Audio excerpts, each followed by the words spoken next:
and welcome to another episode of the Scions of the Southland Recap Show. As always, my name is Akshay and today I'm joined by a man who knows nothing other than data analysis about random swim statistics, apparently, Mr. Jake Grant. How are you doing today, sir? Fine, thanks. How about you?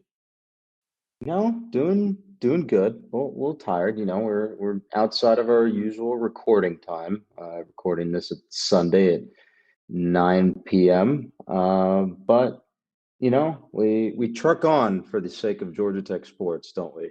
It's kind of familiar to be back at 9 p.m., honestly.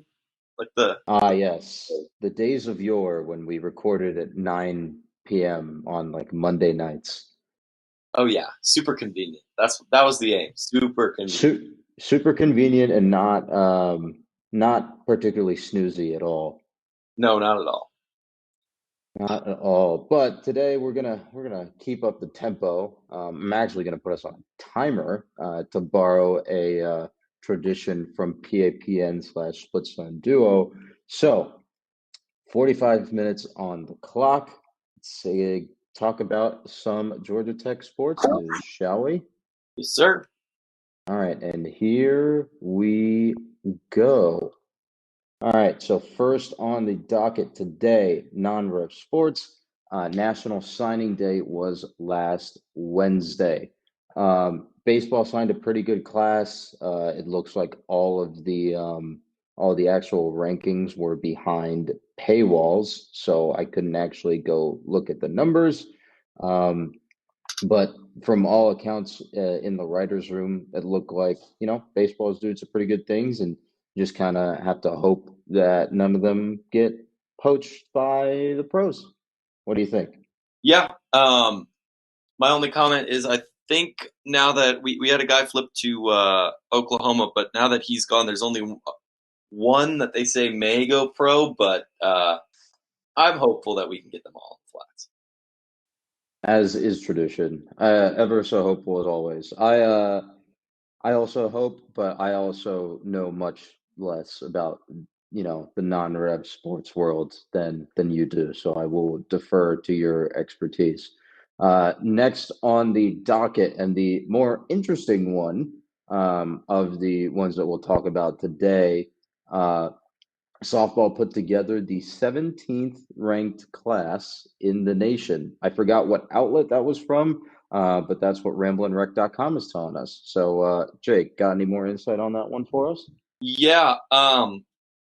Two of the ones that stood out on actual National Signing Day, they got an outfielder from Tennessee and I believe a 2022 commit. We talked about them, but just top to bottom, I think probably the biggest addition we're going to see is some quality pitching. I really liked um, the pitching in last year's recruiting class, and hopefully, if Coach Morales and staff can go and pick up some good arms, that's definitely been, I think, the lagging part of the I guess rebuild of the softball program. It has been, getting some aces out on the bump, but no, I think it's definitely something that we can at least hope for, because they've picked up a couple transfers and they picked up a couple recruits that definitely seem to bring themselves up there. I'm not too concerned about the hitting. Eileen and the staff have really developed the heck out of the people they've signed and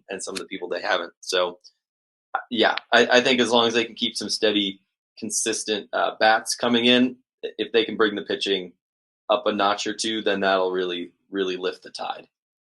Yeah, and I think this is something that we talked about throughout I want to say it was the 2019 season. The recurring theme was that Tech would put a bunch of runs on the board, and then its pitching staff would just not be able to hold that lead in the immediately ensuing inning.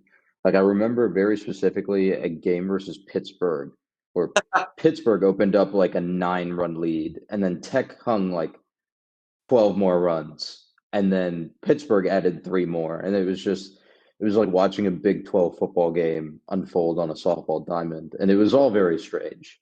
So, I mean, the infield and outfield defense for Georgia Tech are usually very good. Last year's catching rotation was also very good. While from what we could see while the season was still being played, it's really the key point is on the mound, and if they can figure that out, it's probably an instant couple of jump spots in the ACC finish right there. Yeah, I think just to have, uh, I guess the opposite of a big crooked number, a low looking number on A this. low round number, preferably. Yeah, a low round number on the recruiting rankings. If you're getting a top 25, especially love ACC softball. I cover it. It's one of my favorite things to watch as part of this job. But outside of Florida State, there are really so many opportunities, and to be fair, now that there's more, like, I guess, cooks in the kitchen, Duke out of their program 2 years ago, Clemson Clemson. out of their program last year, but like there's so much opportunity for Georgia Tech to be. I mean, yeah, it'd be nice if they could knock Florida State off their perch, but you got Louisville, who's a strong program. You got Florida State, who's an excellent program. But other than that, it's really a great place. And it's the same thing we see in volleyball, right? Georgia Tech is taking advantage of a giant question mark after noted conference power Pittsburgh. And obviously that looks a little bit different this year. But I think, and part of the reason that looks different is because Georgia Tech volleyball that. Wow. English Words. stepped up. I'm getting ahead of myself. I'm excited. You can tell. Oh, yes. But yeah, no. Georgia Tech, they've got talent coming in the door, and yeah, we won't see these girls until next fall. But I think that makes for an exciting build, and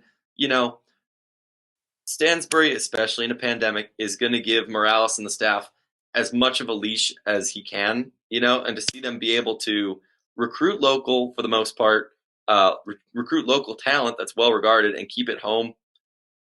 I really can't ask for anything else, right? Yeah, I'm not complaining. Yeah. I don't have anything else that you haven't said on this one.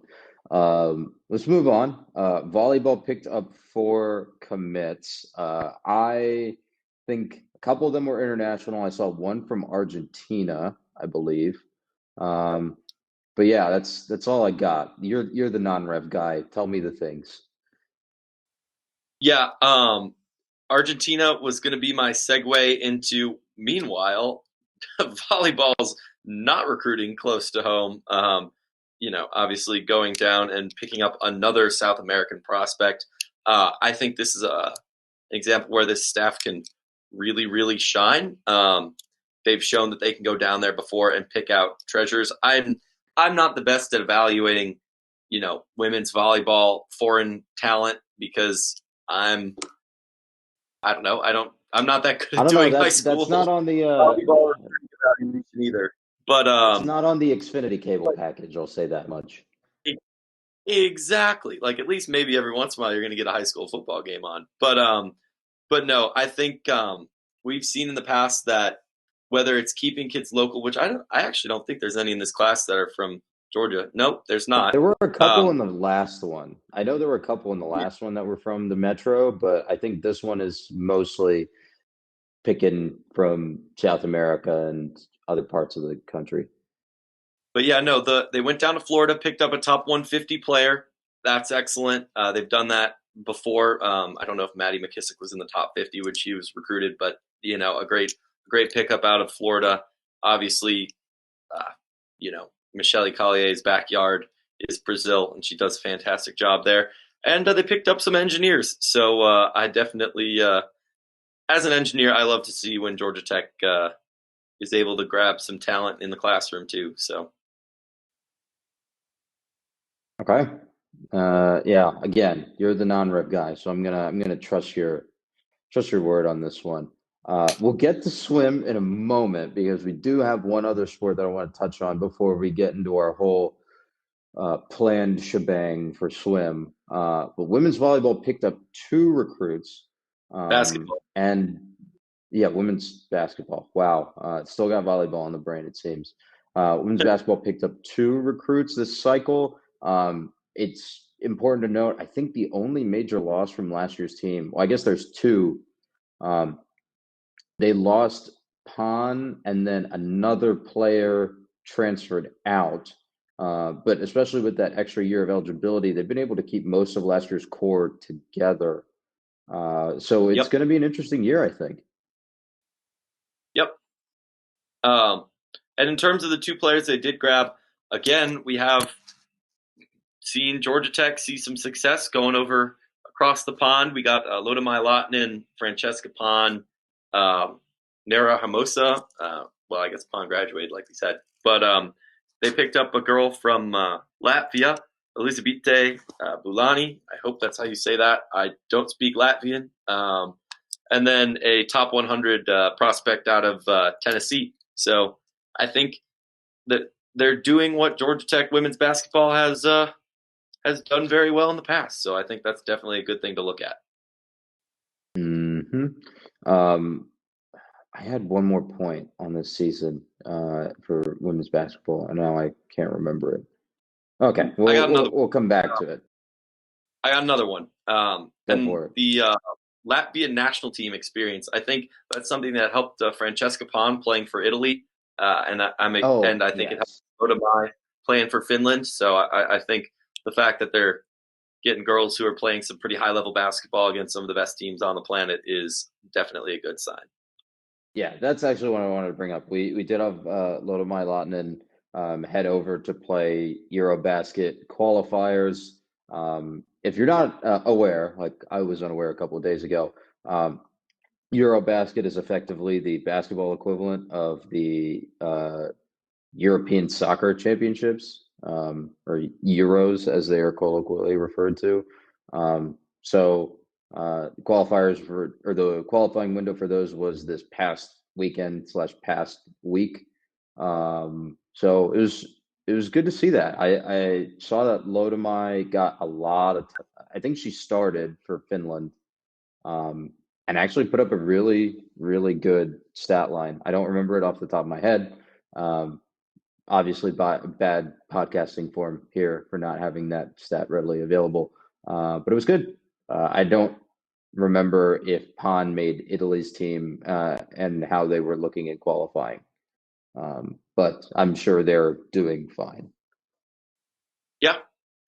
What was I going to say? I think that's all I've got on women's basketball. But I mean, after year one under Nell Fortner coming in off what was one of the strangest transitions I've ever seen, I think uh, Nell Fortner again, another one of those coaches. I trust her to recruit. I trust her. I trust her to coach. Um, I don't know. I like Nell's brand of basketball. I'm really glad that we have. Do you trust her to make good choices with her shoe game? Because that's been all the rage on social media the last couple of days. Hey, whatever can get our non-rev sports coaches or like an Eric Reveneau from the bench in the basketball team into the limelight, I will take it, man. Okay. Yeah, I'm not going to complain. Speaking of other things that we are not going to complain about, Mr. Grant, do you want to lead us into some swim talk? Yeah, seeing as that is my local specialty, we have some recruiting rankings to talk, but also Akshay and I have an exciting announcement. Talking about recruiting first, I don't know what's in the water in Turkey, but whatever it is, it's full of Georgia Tech swimmers. So that is definitely a good thing to see. Georgia Tech went over and picked up a top 20 recruit from Turkey on the men's side and the top 40 on the women's side. That definitely leads their recruiting classes, which Akshay and I have been tinkering with a recruiting power ranking tool for swimming, and we have a inaugural top 25 featuring the 2021 class. In this class, we ranked 25 teams, and Georgia Tech came in 14th. We did it based on what's an easy way to describe this? Weighted average of relative strength of finish times, if that makes sense. I mean, I'll take your word for it because you were the point person on this half of the rankings here. Okay, fair enough. but basically what it does is it allows a cleaner comparison between swimmers that may be more focused in one event than the other, which traditionally has not offered a good comparison in overall strength. But yeah, conference power, NC State is at the top of our men's rankings. Virginia is also in the top five. Those are scary. But Georgia Tech features third at 14th in the men's top 25. And then on the women's side, we we have Georgia Tech in what did I say, 20th place? 20th place. Yes, sir. And at the top of the list, well, I guess second is Virginia, so got to look out for them. But definitely good to be in the mix up there with the Notre Dames and Florida States and whatchamacallit, North Carolinas of the rest of the conference. So I think as it's a little more crowded on the women's side, but Georgia Tech has definitely been looking to take that next step in the conference for a long, long time, and getting good talent in the door is the way you start, right? Mm-hmm. Speaking of getting good talent in the door and then doing something with it, the other half of these rankings are the actual performance power rankings, which was my specialty.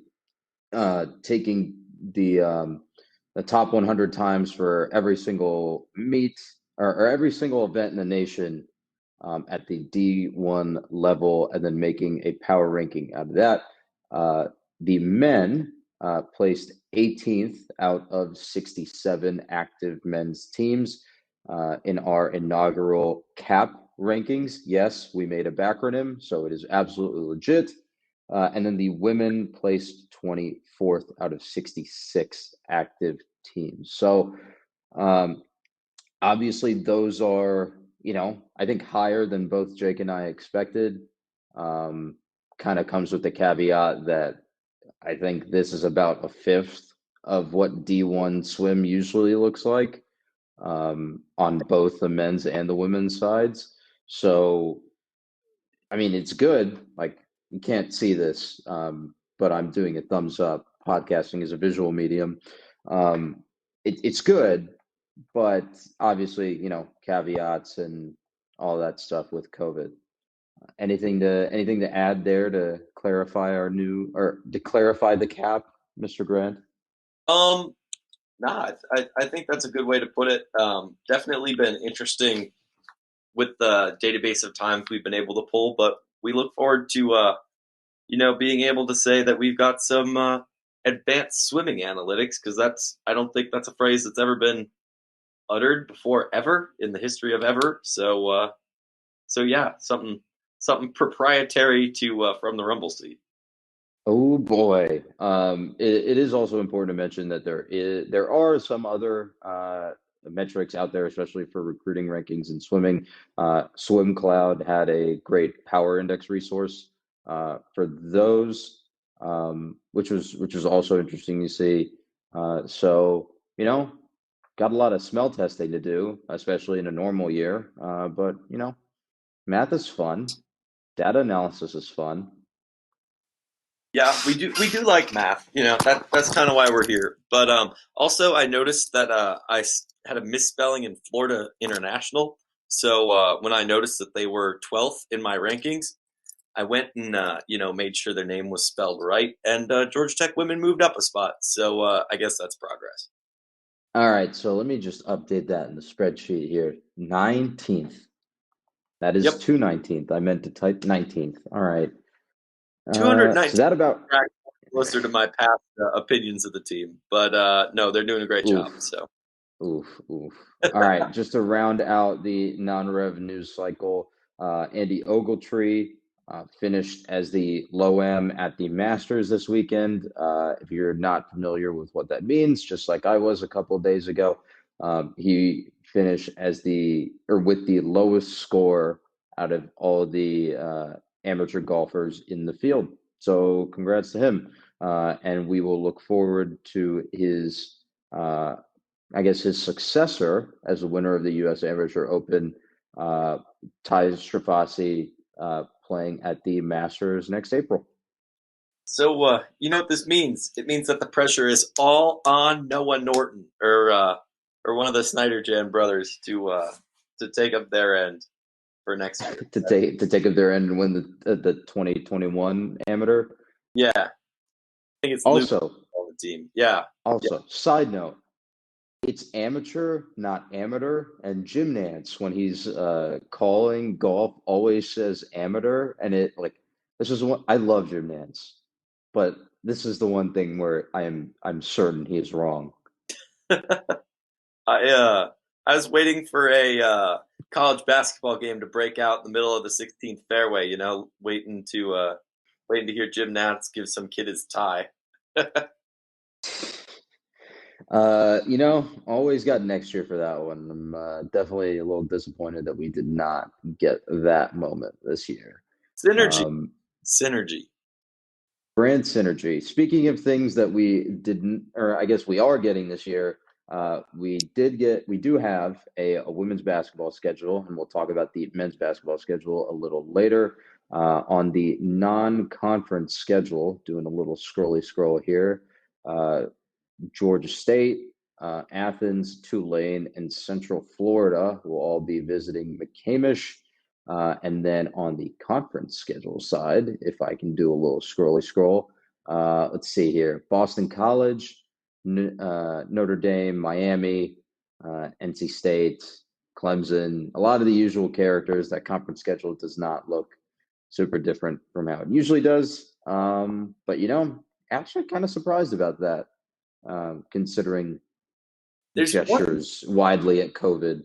there's one really weird thing I noticed, and that's on the schedule that Georgia Tech Athletics released on their website. They have the built-in calendar function. Um, Usually we do a home and home with Notre Dame because rivalry. Um, but on the schedule this year, it was listed as Georgia Tech plays at Notre Dame twice, which Yeah, it's also listed like that on this graphic in the article. We'll put this in the show notes. There's December 13th at Notre Dame, and then January 3rd at Notre Dame. I I'm feel not like sure what's up with that.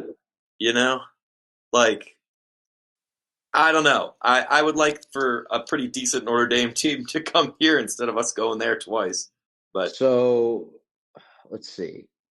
It does not mention in like the home game section of the blurb, it does not mention Notre Dame coming home, but it does mention Notre Dame in the road game section. So hmm, I don't, we'll figure it out. It is listed, even on the printed schedule, it's listed as at Notre Dame twice. I assume there's a good reason for that, or someone has misprinted something 3 or 4 times on the same article, which is very concerning.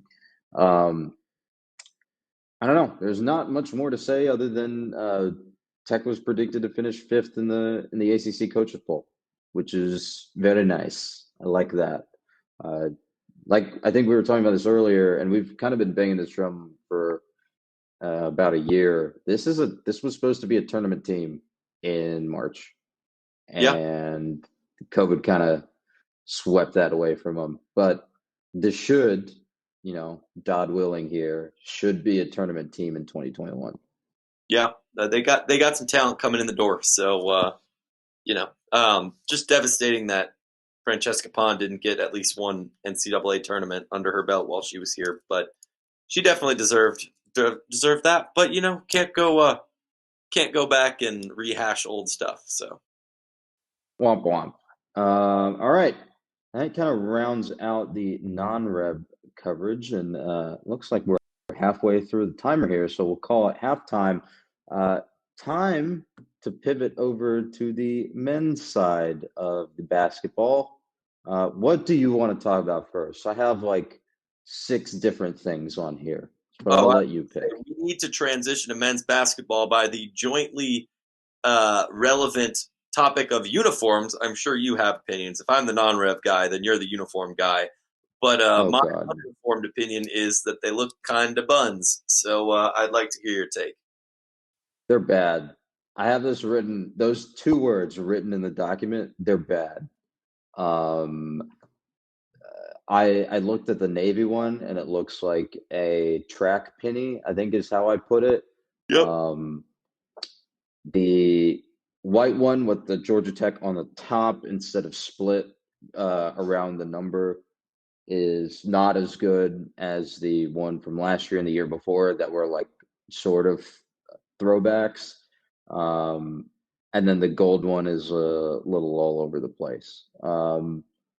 Yeah, this seems like an unnecessary change. Change for the sake of change, and I know how much both of us love that. Um, yeah, I don't know. I liked last year's better. But again, as always, if they win in them, men and women, if either team wins in them, I am open to changing my opinion. Yeah. I agree with you on the track pennies, and I generally like, not even like relative to last year, enjoyed the uniforms better. I liked our look. Like I thought it was a good like establishment by Adidas. They would throw in those retro jerseys, which I liked, and now I guess I'm just praying for a retro jersey.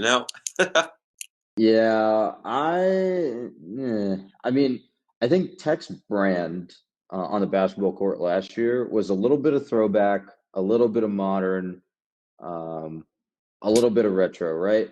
Yeah. Um, I guess retro and throwback are the same thing, but you get the point. Like you had the base white jerseys that looked like throwback jerseys because they didn't use the modern, the edgy font.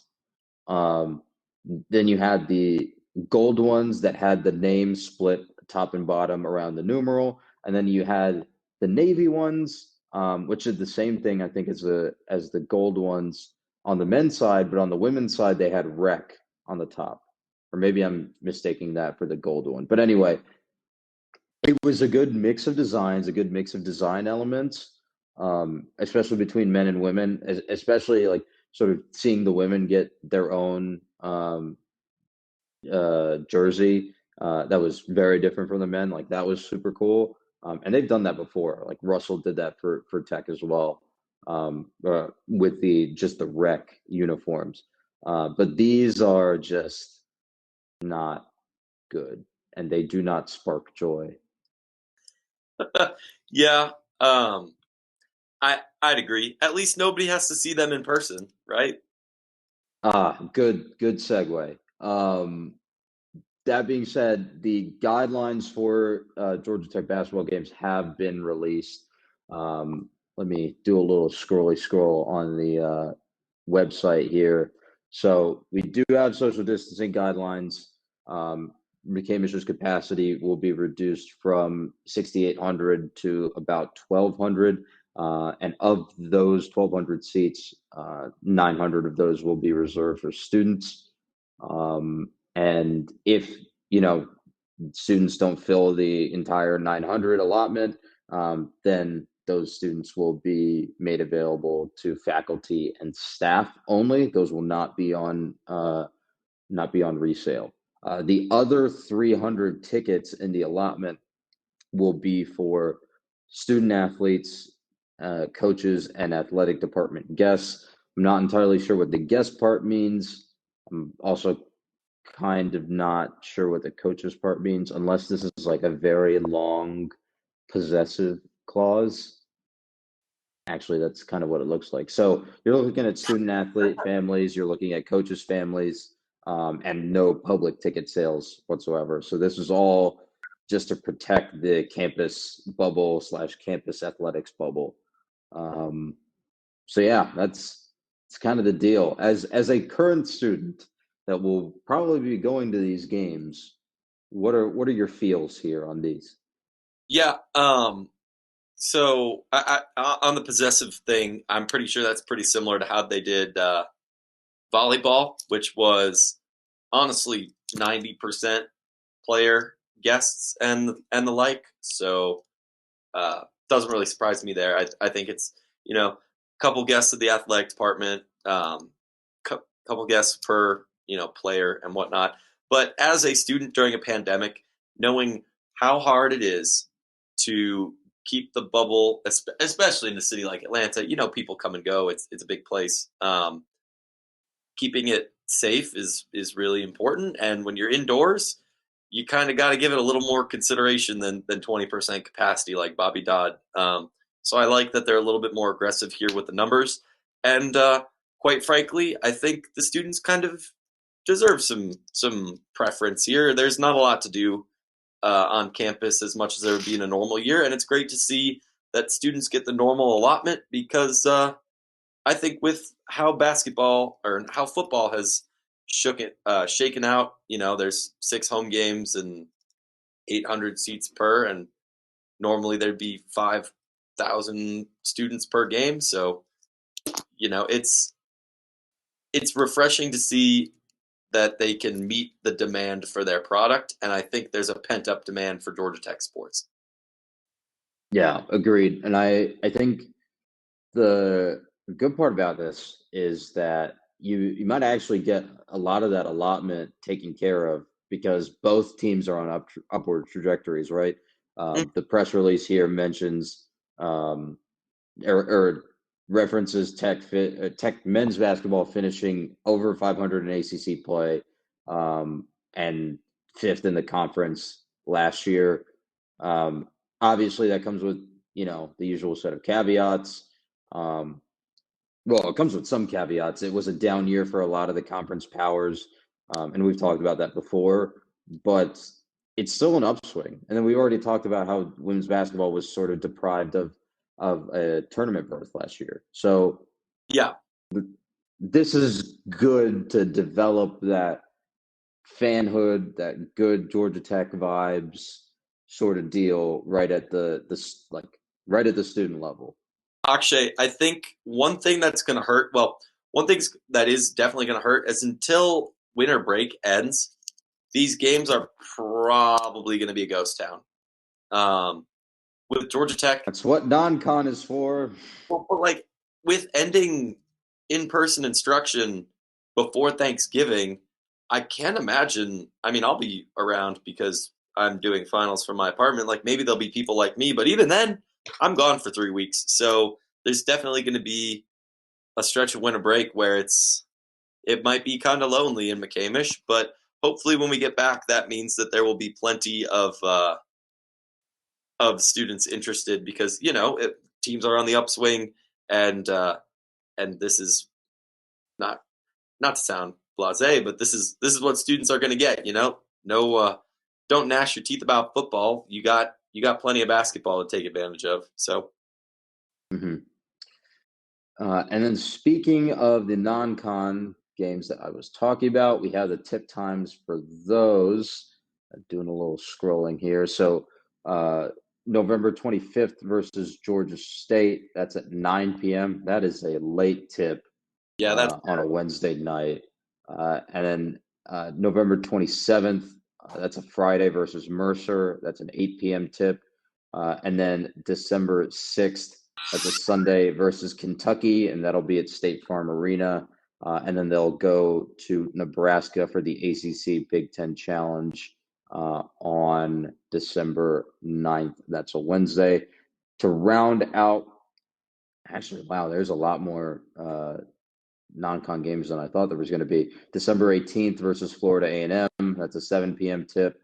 December 20th versus Delaware State. That is an interesting scheduling quirk. That will be on the ACC network at 6 p.m. And then I think the last one on the slate is December 23rd at UAB, and the tip time has not been released for that one yet.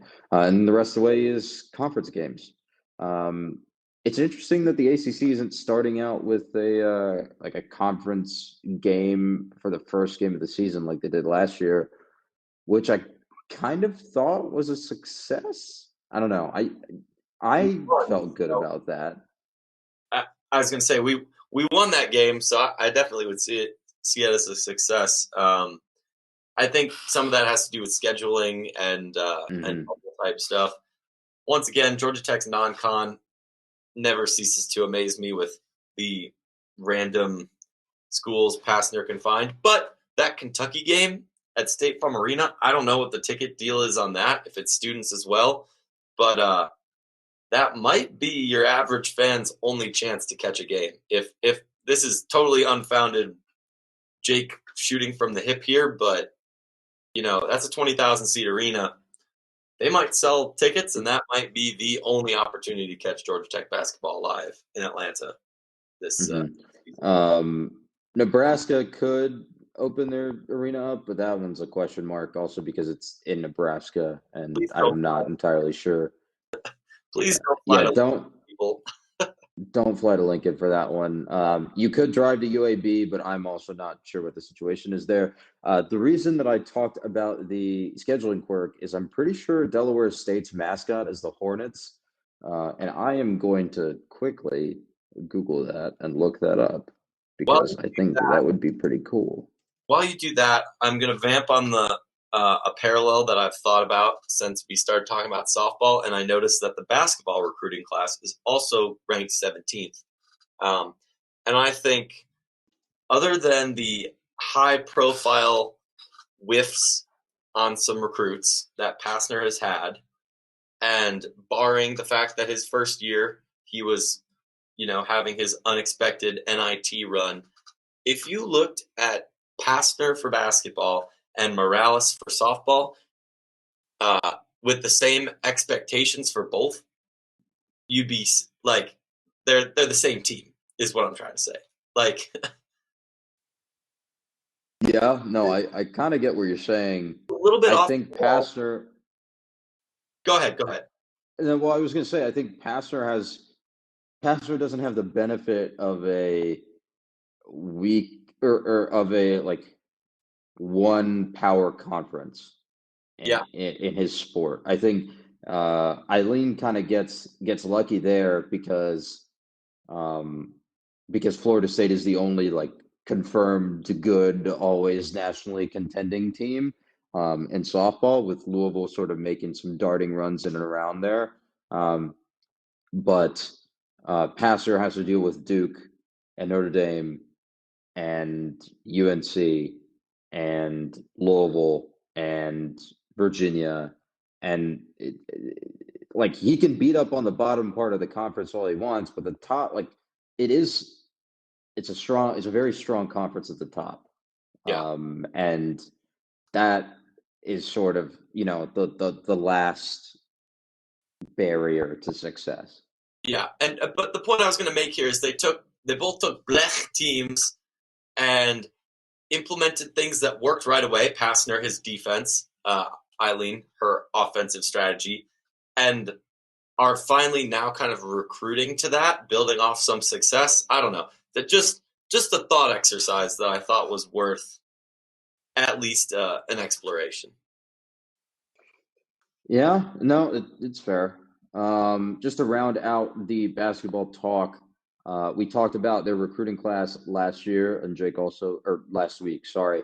And Jake also briefly touched on it just now. They pulled in the 17th ranked class in the nation. I forgot to look at which source that's from, but that's what RamblinRec.com is reporting. They were picked to finish 9th in the ACC coaches poll, and Jose Alvarado was named to the preseason All-ACC second team. So, again, things are looking up, but I think I'm still maintaining my stance that this is a contract year, like a prove-it year for Passner. Yeah, I think that's a fair thing to say too. Okay, we are running a little low on time here, so let's rifle through the around the ACC recap here. The nooner, the barn burner on Saturday, was Wake Forest 53, North Carolina 59. I'm shocked they went for 2, but I'm also not shocked that they couldn't pull off a comeback there at the end, considering how they let the wheels fall off the bus. That's my one sentence.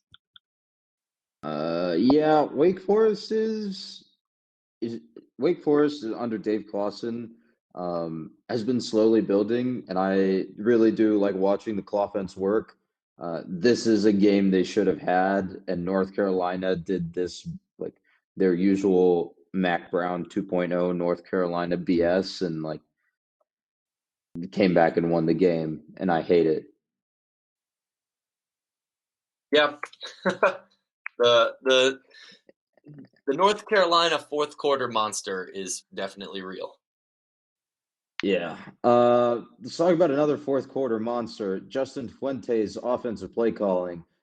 In the other nooner, this one was on ESPN, number 9, Miami 25, Virginia Tech 24.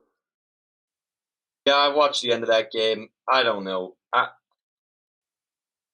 The quarterback play was sloppy. It was inopportune setbacks, and I'm not convinced that Justin Fuente is the right answer for Virginia Tech. Justin Fuente at Virginia Tech is not long for this world, based on other more qualified and more informed CFB media. I feel like that writing is definitely on the wall. Yeah, we can let other more Qualified and informed. yes people deal with that, but I would agree. Just off my All gut. right. Just to go rapid fire with the last 3 games on the slate here. The 3:30 on ACC Network, Louisville 17, UVA 31. Think UVA is a lot better than a lot of people have given them credit for. Yeah, it was good to see them kind of look more like their form last year. That's all I got. The 3:30 on ABC. This was the one that a lot of people looked at as a letdown spot for Notre Dame, but they were able to pull out the win 45-31 over Boston College in BC's red bandana game. Yeah, I was believing on BC here, but I guess I'm a fool. So Yeah, Notre Dame pulled away right at the end of this first half and just kind of sat on Boston College in the second. Uh, I think Boston College had a shot early in this one and then just kind of let it slip. I think that's fair. All right, to round out the slate, the 7:30 game on ACC Network, Florida State 22, NC State 38. I don't know. Bailey Hockman put together a really good performance after being kind of meh the last couple weeks in relief of Devin O'Leary. Yeah, I thought NC State looked about as efficient as they could on offense, and I think that's kind of what they needed. So Florida State is in year -1, as I've heard it called by other podcasts. That one's going to be a rough time the next couple of years for Mike Norvell. You'll notice that we haven't talked about Georgia Tech game either in the recap or at all tonight. Pittsburgh Georgia Tech, which was scheduled for last Saturday, has been moved to December 12th because of COVID issues at both schools. Hopefully, everyone stays safe, stays healthy, and we'll actually get to see that game on December 12th. But speaking of games that are on the schedule before that, Georgia Tech heads over to. Is this in Coral Gables or is it in Miami proper? I can never actually remember where Miami Stadium is anymore. neither. When they played at the Orange Bowl, it was in Miami proper, but Hard Rock is out in Miami Gardens, which is So it's neither. It's yeah, fantastic. budget All for right, so that point. November 21st, Saturday, at number 12, Miami. This one's an 8 p.m. kick on the ACC network. We talked about Miami versus VT. Let me hit you with the odds on this game real quick. Vegas likes Miami by 17 with an over-under of 66.5. SP Plus likes Miami by 16.3 points. That puts Miami's win probability at around 83%. And then ESPN FPI likes Miami with a win probability of about 87.3%. Jake, Grant, we have 2 minutes left. Give me some quick hitters right here for this game. Georgia Tech has had the voodoo against Miami ever since they charged through our band's pregame show. So let's hope that whatever weird luck helped us out last year comes back this year, I guess. I don't know. If Presley Harvin trots out as the starting quarterback, I wouldn't be that sad. Yeah, I'm not going to be too concerned about it either. It is important to note that Miami's, I guess, weak link is their offense. I think something that we've noted over the past 2 years is that that offensive line is Swiss cheese at times. It's just that right now they have a quarterback that can actually scramble and get moving and make plays in De'Aaron King. Uh, and Tech has definitely had trouble dealing with mobile quarterbacks this season. So it'll be Yeah, interesting to see. Yeah, it'll be interesting to see how Tech handles that one coming up this weekend. Mr. Grant, we are probably going to have to play through the whistle here with just a minute left, but let's rattle off some picks, shall we? yeah, I got the sheet ready to go. Give me who's up first? Q's? All right, first up, Cuse at Louisville. This is the Friday game on ESPN at 7 p.m. Cuse is still bad. Give me Louisville. Same. Louisville's due. All right, the November 21st, this is the Saturday slate. The nooner on ACC Network, Wake Forest at Duke.